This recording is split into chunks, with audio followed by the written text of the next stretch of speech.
వాళ్ళంతా కరడుగట్టిన గజ దొంగలు. ప్లాన్ చేస్తే పక్కగా పని జరిగిపోవాల్సిందే. అడ్డొచ్చిన వారిని అంతం చేసేందుకు కూడా వారు వెనుకాడరు. మారణాయుధాలు సమకూర్చుకున్న తరువాతే రంగంలోకి దిగుతారు. గోల్డ్ ఫినాన్స్ సంస్థలను టార్గెట్ చేసిన ఓ ముఠా పని పట్టారు పోలీసులు. ఇంతకీ వాళ్ళెవరు?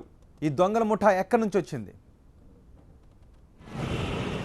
మెట్రో సిటీలపై బీహార్ గజ దొంగల కన్ను. కొడితే కుంభస్థలాన్ని కొట్టాలన్నదే వీరి టార్గెట్. భారత్పూర్, నాగ్పూర్లలో భారీ దోపిడీలు, విశాఖలో రెక్కి దోపిడీకి ప్లాన్. వీరంతా కరుడుగట్టిన గజ దొంగలు. బీహార్కు చెందిన ఈ గ్యాంగ్కు లీడర్ సుబోధ్ కుమార్ సింగ్ అలియాస్ కుమార్ గౌరవ్. బంగారంపై రుణాలిచ్చే ముత్తూట్ ఫైనాన్స్, మణపురం గోల్డ్ లాంటి సంస్థలే వీరి టార్గెట్. కిలో 2 కిలోల బంగారం వీరికి ఏ మూలకు రాదు. మినిమం 30 కిలోల బంగారం లేదే దొంగతనం చెయ్యరు. దోచుకున్న తర్వాత బ్యాచులుగా విడిపోయి వేరే రాష్ట్రాలకు వెళ్లిపోతారు. మహారాష్ట్ర, వెస్ట్ బెంగాల్లో భారీ దోపిడీలు చేసి బీభత్సం సృష్టించింది ఈ గ్యాంగ్. డిసెంబర్ 30న భారత్పూర్లోని మణపురం కార్యాలయంలోకి చొరబడి అక్కడి సిబ్బందిని కత్తులు, తుపాకులతో బెదిరించారు. లాకర్లలో ఉన్న 30 కిలోల బంగారాన్ని మూట కట్టుకుని పరారయ్యారు. అంతకుముందే జూలైలో నాగ్పూర్లోనూ ఇలాంటి దొంగతనమే చేశారు. ఇప్పుడు విశాఖలో మరో దొంగతనం ప్లాన్ చేశారు.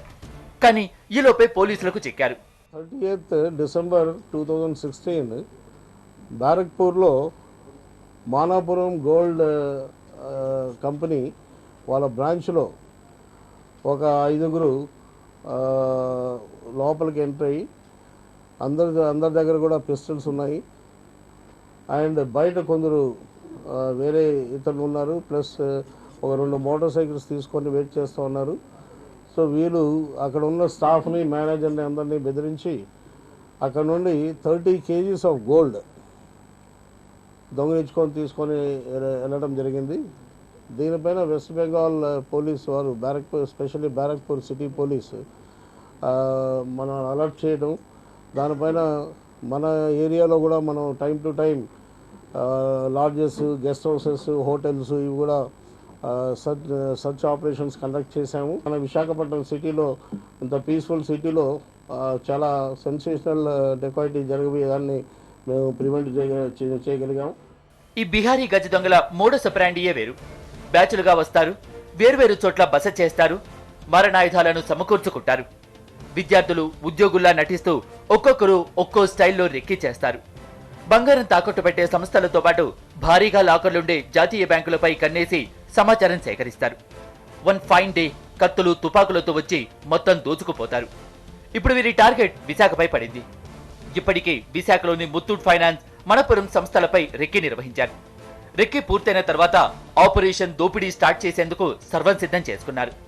మరో 2 రోజుల్లో దోపిడీకి ప్లాన్ చేస్తారనగా పక్కా సమాచారంతో ఈ గ్యాంగ్ ఆట కట్టించారు పోలీసులు.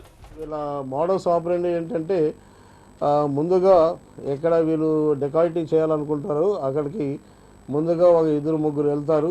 అక్కడ లోకల్గా ఏదైనా సస్పిషన్ రాని ప్లేస్లో ఒక రూమ్ తీసుకోవటం, ఆ రూమ్లో ఉండగానే వీళ్ళు వాళ్ళ డెకాయిటీకి కావాల్సిన ఎక్విప్మెంట్స్, ఇన్స్ట్రుమెంట్స్ అవి సమకూర్చుకోవటం. అలానే లోకల్గా కొన్నిసార్లు మోటార్ సైకిల్స్ కూడా పర్చేజ్ చేసుకుంటారు.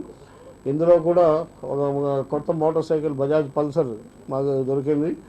సో తర్వాత వీళ్ళ మిగతా గ్యాంగ్ మెంబర్స్ వీళ్ళు చుట్టుపక్కల ఏరియాస్లో, అదే ప్లేస్లో కాకుండా చుట్టుపక్కల ఏరియాస్లో షెల్టర్ తీసుకుంటారు. సో ఇక్కడ ఇన్ఫర్మేషన్ ఏంటంటే ఈ గ్యాంగ్ ఇక్కడ కూడా మన విశాఖపట్నం సిటీలో ఇలా డెకాయిటీ చేయాలని వాళ్ళు ప్లాన్ చేసుకున్నారు. ఈ బిహారీ ముఠా కోసం 2 నెలల నుంచి భారత్పూర్ పోలీసులు వెతుకుతున్నారు. ఏపీలోని ఉత్తరాంధ్ర జిల్లాలో ఈ ముఠా బస చేసినట్లు పోలీసులకు సమాచారం అందింది. దీంతో బలగాలతో వచ్చి ముఠా సభ్యులైన ఠాకూర్, అనురాగ్ కుమార్ సింగ్ అలియాస్ జాకీ, సన్నీ కుమార్ సింగ్లను అదుపులోకి తీసుకున్నారు. వారి దగ్గర నుంచి 5 కంట్రీ మేడ్ తుపాకులతో పాటు 80 రౌండ్ల బుల్లెట్లను స్వాధీనం చేసుకున్నారు. ఈ గ్యాంగ్ అంతా విశాఖలో కలుసుకోవాలని ప్లాన్ చేసుకున్నారు. గ్యాంగ్ లీడర్ సుబోధ్ కుమార్ కూడా విశాఖ వచ్చేందుకు రైలెక్కాడు. ఈలోగా వీరిని గుర్తించిన పోలీసులు 2 పట్టుకున్నారు. మరో 2 పూసపట్టిరేగలో, ఒకరిని రాజమండ్రిలో అరెస్టు చేశారు. తన సహచరులను పోలీసులు పట్టుకున్నారన్న విషయం గ్యాంగ్ లీడర్ సుబోధ్ కుమార్ కు తెలియటంతో అతను విశాఖ వరకు రాకుండా వెళ్లిపోయాడు.